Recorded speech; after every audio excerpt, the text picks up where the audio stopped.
ओम श्री सिद्ध भैरवाय नमः. बघा आता आपलं काय चालू आहे, संत चरित्र. आता मीराबाई, चित्तोडचा राजा, त्याची मुलगी मीराबाई. त्या राजापाशी किती होती? 500 एकर जमीन होती. श्रीमंत राजा होता. आणि त्या राजाची मुलगी मीराबाई. आता एक दिवस काय झालं, अशी वरात चालली होती नवरदेवाची. आता ती बारीक होती, 5-6 वर्षाची. तिनं आईला विचारलं, आई हे काय? म्हण ही वरात. वरात म्हणजे काय? अगं म्हण, नवरीला नवरा करायचा, मग तो नवरा केला का मग त्यांची मिरवणूक काढायची, मग त्याला म्हणता वरात. मग मलाही नवरा करायचा म्हणून.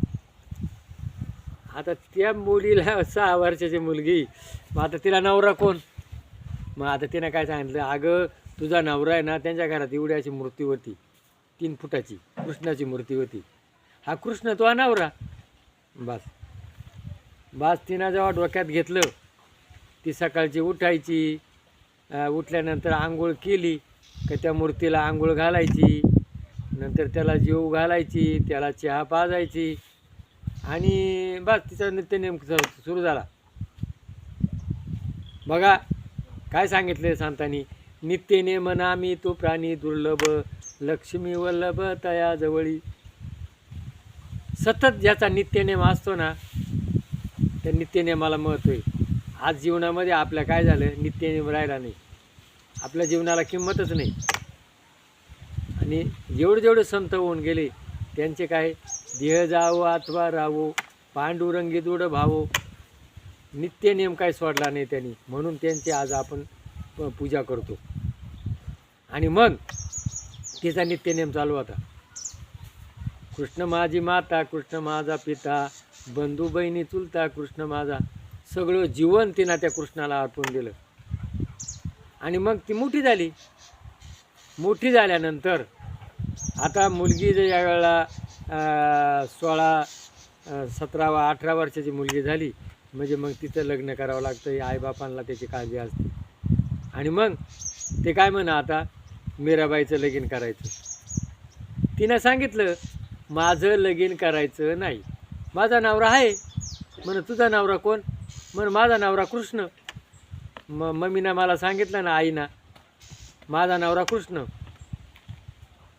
बघा संत ज्या वेळेला संतांचं भजन व्हायचं, आणि त्या भजनामध्ये मीराबाई काय करायची, टाळ चिपळ्या विणा वाजवायची आणि नाचायची. बघा राजाची मुलगी आणि जेव्हा नाचती त्यावेळेला लोकांना ते वाईट वाटायचं. वेड लागले पदमे घुंगरू बांधेगी, मीरा नाचायला लागली. लोक म्हणत्या, वेड लागले या मीराला, ही अडवली म्हण, ही नाचती म्हण. आणि मग बापाला लाज वाटायला लागली, भावांना लाज वाटायला लागली. आणि मग त्यांनी काय सांगितलं, हिला विष द्या. वेड लागले या मीराला, जराचा प्याला द्या मीराला. आणि मग त्या मीराला काय केलं, त्यांनी विष दिलं, विष. आणि मग त्या मीरा ते विष पिली. बघा विष प्याल्यानंतर ती कृष्णाची मूर्ती सफेद होती आणि ती काय झाली, काळी झाली. सगळं विष कोणा पचवलं? देवाना पचवलं. ज्या वेळेला मनुष्य संपूर्ण जीवन भगवंतावर अर्पण करतो, त्यावेळेला भगवंताला योगक्षम वाह्यम, निरपेक्ष सुचिरदक्ष उदासीन गतव्यथा, निर्ममोह निरंकार योगक्षम वाह्यम. जो निरपेक्ष भावनेनं देवाची भक्ती करतो ना, त्याचं सगळं पोटाचं काम देव करतो. संतांचं त्यांनीच केलं. काय चोकोबाचे मडके गोडले, सावता मेळाची भाजी खोडली, शेणा नावाच्या टायमाला दाढी केली, गोरोबाचे मडके उठले, सजन कसायचं मांस विकलं. आणि असं देवानं भगवंताचं काम केल्यानंतर त्या मीराबाईचं सगळं विष त्या देवानं पचवलं. आणि मग त्यांनी ठरवलं, आता इथं काय ऐकतच नाही, आणि मीराबाई खूप सुंदर होती, देखणी होती. आणि तिचं संडास साफ करण्याकरता एक भंगीन होती. बघा, त्या भंगिनीना ही आजारी झाली आणि मग तिच्या मोबाईलला तिचा मुलगा होता आणि तो मुलगा आला आणि त्यांनी जेव्हा त्या मीराबाईला बघितलं तेव्हा तो घरी गेला आणि त्यांनी झोपून घेतलं.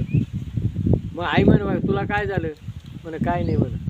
अरे सांग ना म्हणा. आईची माया असती, मुलाचं लेकुराचे हित जाणे माऊलीचे चित्त.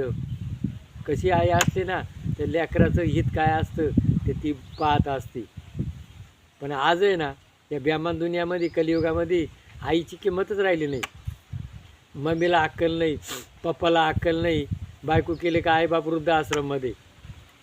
आणि मग त्यानं सांगितलं ते मीराबाईनं मला बायको करायची. अरे वेड्या, ती आतापर्यंत एवढे मागणे आले, ती लग्नच केलं नाही आणि तू भंग्याचा मुलगा आणि तू याची ती लगीन करेल का म्हण. पण शेवटी आईची माया असती. आणि मग ती काय करायची, पहाटे उठायची, त्या संडासा पुढं सारून काढायची, रांगोळी काढायची. आणि मग मीराबाईनं बघितलं का पहाटे या संडासा पुढं रांगोळी कोण काढतं. बघा, आजही समाजामध्ये आपली जे एखादा माणूस जास्त हाजी करायला लागला ना, आपण समजायचं का याच्या डोक्यात काहीतरी स्वार्थ आहे. ती लपून राहिली मीराबाई आणि त्याने तिचा हात धरला. हात धरल्यानंतर काय बा तू हे का करते. आणि मग तिनं सांगितलं खरी गोष्ट का म्हण, माझा मुलगा आहे ना, तो काय म्हणतो तुझ्याशी लग्न करायचे. काय हरकत नाही म्हण, मी त्याच्याशी लग्न करीन. पण तो आहे ना, एक वर्षभर मी जी देवपूजा करते ना, माझ्यापाशी देवपूजाला आला मी लग्न करीन.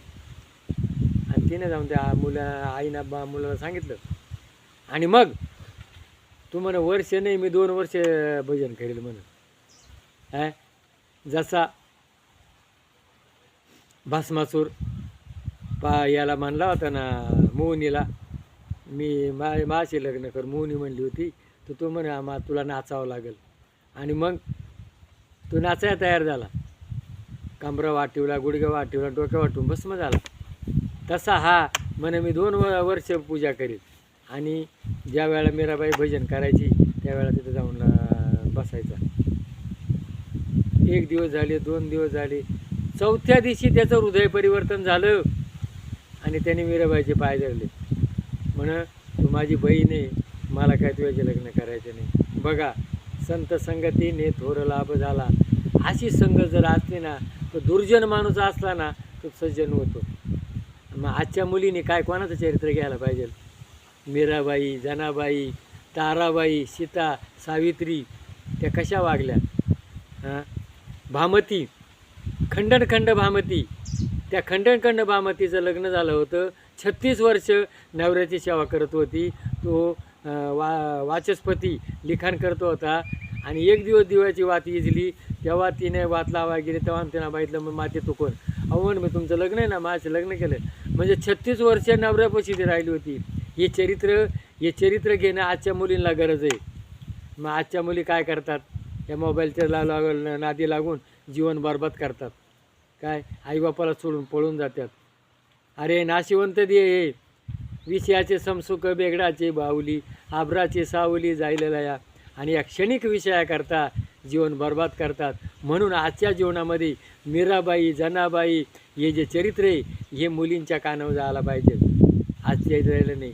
पाश्चात्य विचार आहे, हे पिक्चर दाखवतात. त्या पिक्चरमध्ये काय आहे, सगळं बनावट दाखवतात. ते खरोखर प्रेम करते नाही आणि ते अनुकरण आज मुली करू राहिलेत. ती सत्य परिस्थिती नाही आहे. ह्या इंटरनेटमध्ये दाखवतं जातं ना, हे सगळं त्यांच्या पोट भरण्याकरता हे बनावट दाखवतात आणि आताचे मुलं आणि मुली ते अनुकरण करतात. म्हणून आजच्या जीवनामध्ये प्रत्येकाला संगतीची गरज नाही. आपली मुलगी काय करते, आपला मुलगा काय करतो, त्याला संगतीला कोण आहे याचा विचार आईबाप करते नाही आणि मग त्यांचं जीवन बरबाद होतं. असं या मीराबाईचे चरित्र. आणि तिनं तो बदलून गेला आणि त्यानं त्याचं पाय धरलं. अशा मीराबाईचे चरित्र आपण ऐकू, अनुकरण करू. आणि हा जर व्हिडिओ आपला पटला असेल तर याला क्लिक करा. सदस्य व्हा. जय भैरवनाथ महाराज की जय.